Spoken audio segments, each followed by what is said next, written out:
Tancredi. The fact America lost to Belgium is not taking an inch away from what we just witnessed and happened in the last 40 crazy 8 hours. Everything has been crazy. The pressure from USA to get that ban suspended, the environment, the media environment, the public opinion environment here in America, which I will talk about, but first of all and most of all, the decision from FIFA, which is unprecedented. And please, let's free the room from any of those points that could be made back. No, the rule is totally unprecedented for two reasons. The one that is quoted about 1962, Garrincha playing the World Cup final after getting a red card in the semi-final, which, well, it doesn't have any reason to stand.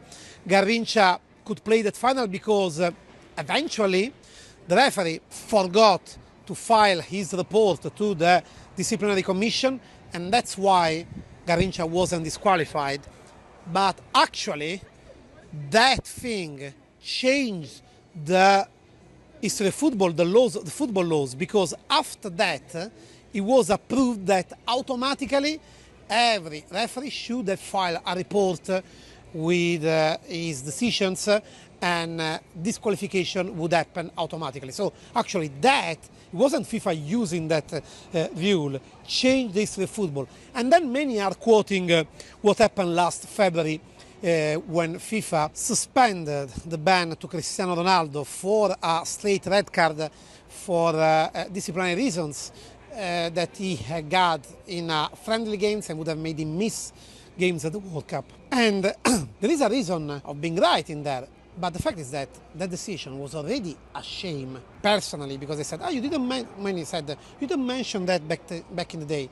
No, you would find the tweet where I'm saying that is one of the most shameful and dangerous decision, and I was bloody right.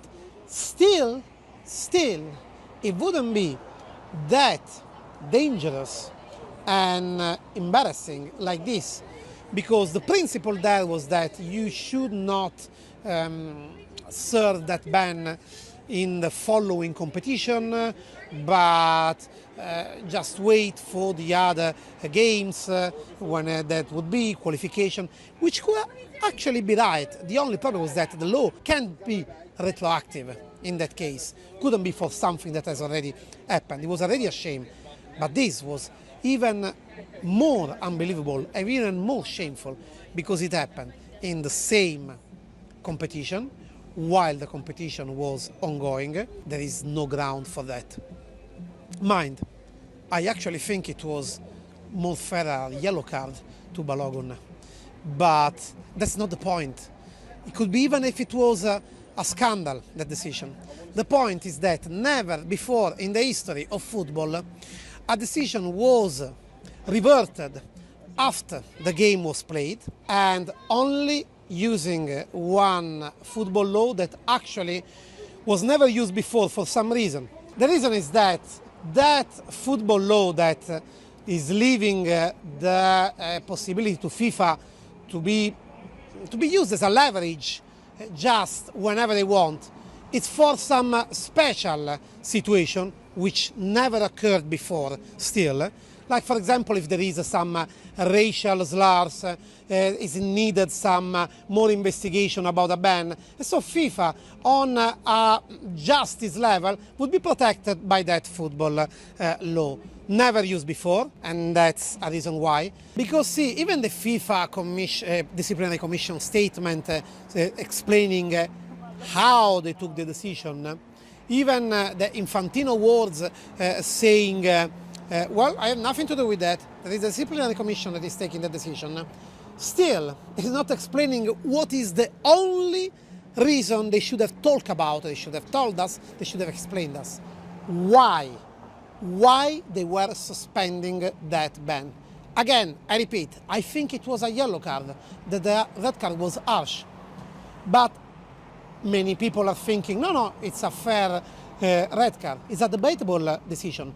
But let's think even that if it was a scandal decision, like many times it happens, still wouldn't make any sense that someone sitting in front of a desk would say, yeah, but this was not fair, let's revert it. It's not going like this. This is not the principle by law.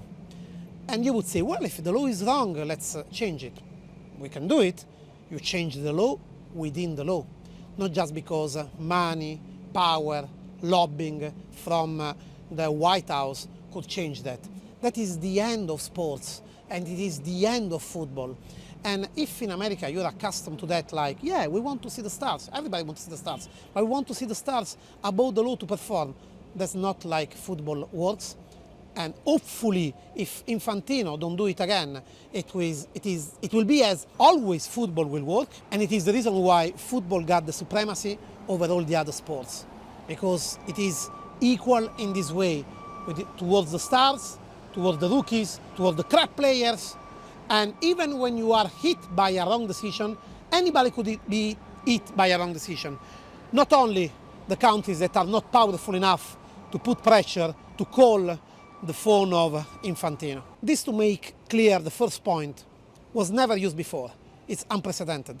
And the second point, like that they didn't explain why. Because they didn't took back, they didn't deleted the red card. They suspended the ban. Why? What is the reason why it is different, the Balogun decision? Because all the Americans, many Americans, are stressing the point, what if it is wrong, why we should stay with the wrong decision? Why Balogun is different from the others? There could be many wrong or debatable decisions. Why this had to be different? There is only one reason why that they didn't explain, because it was put pressure, because to favor USA. And we saw that anyway, even if I'm not talking about the sporting result, we saw that that worked as a backlash towards the club, because the minds of the players were empty. They couldn't keep focus on the game. Pochettino completely lost the plot. He was so servile towards the cause and denied his nature of sports. But that's not all the point. There is even a couple of things more. In these 48 hours I'm here in America, I did some tweets that had a lot of repercussions, a lot of replies, tens of thousands of replies, many entrepreneurs, journalists, pundits, people involved in some points with sports or politics that were replying, always with this aggressively attitude. It seemed to me that they didn't really know a lot about football, but let's admit they knew about that. Always with this approach of you are against us. Not talking obviously about the subject, but always turning into the people against Americans. Always this confrontational. As if that would be the problem, as if the problem would be the Americans and the rest of the world. And actually then, not only towards me, but reading and listening, watching what they were seeing in video, always with this attitude of the Europeans against the Americans, as if the Europeans would be one whole body. I mean, Europeans don't mean anything. The Spanish, the Germans, the Italians, the English, it's nonsense, but that's not even the point. Always like if Americans would be surrounded, hit, like if that was the target of everybody, saying, and then getting till the point, oh, you are scared of USA that could win the World Cup, we are coming to get what has been always your game. That's not even for a single second they questioned the fact what was about. Just because something was done or said by Americans, then it had to be immediately right, when it has been always one single point, that a decision, right or wrong that is, made on a football pitch could not be reverted after by one functionary, one president, or a disciplinary commission that doesn't give any justification. And that's not even the last point. There is another one, because in all this environment, very sickening environment, where actually everybody is thinking in the same way, not everybody, but I'm talking about the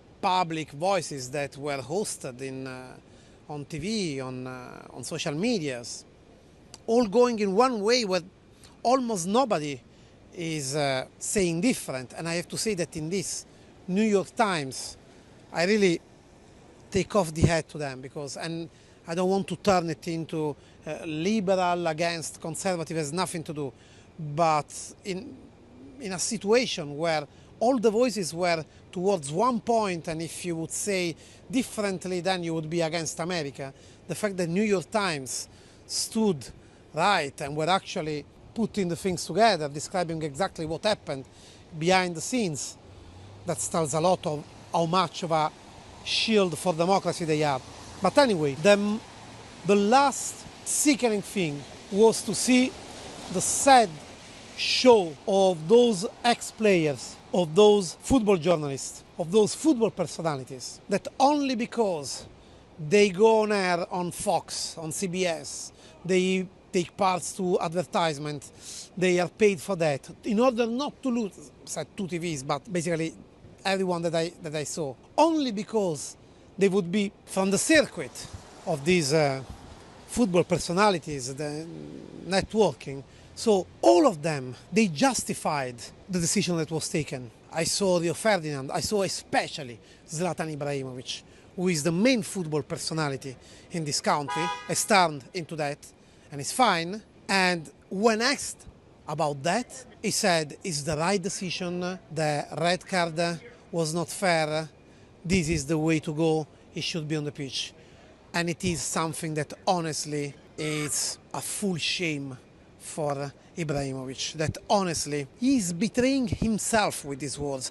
He, like Rio Ferdinand, like the others, he lived a life in sports, he grew up in sports, he grew up with the rules, respecting, knowing the rules in sports. He knows what means to be in sports, in football, and being regulated by that and proceeding by that. And to go on and to deny all those things and to betray that, like is that, no, me, never. Just because now you are paid and you don't want to lose your privilege of being paid, of being on Italian TV, on American TV, sorry, on not losing your status, oh, I'm the personality here, you can betray the deep soul of football that is actually what has made you famous, has made you not only famous, made you as a person, as a sportsman. Before being whatever the personality is, ℤ𝕣𝕗𝕚𝕚 Ibrahimovic, he grew up as a sportsman. He betrayed himself with those words, saying, yeah, it's okay to revert the rules. Yeah, if it's right, one person decided it's right, that's absolutely a shame. I mean, this is what José Mourinho would call intellectual prostitution. I don't know what is worse, if this unique thinking of not all of them, but many Americans, or that just for money, personalities that should be solid enough to defend what is right, they can just sell their ethic. It's forget the politics, forget the Americans, Europeans. It has only been, and it is only about one point, that you change the law, if you want to change the law, within the law. Not because someone from upstairs is giving you a call and say, I don't like this decision, change it. That is the end of football, and it is the end of democracy.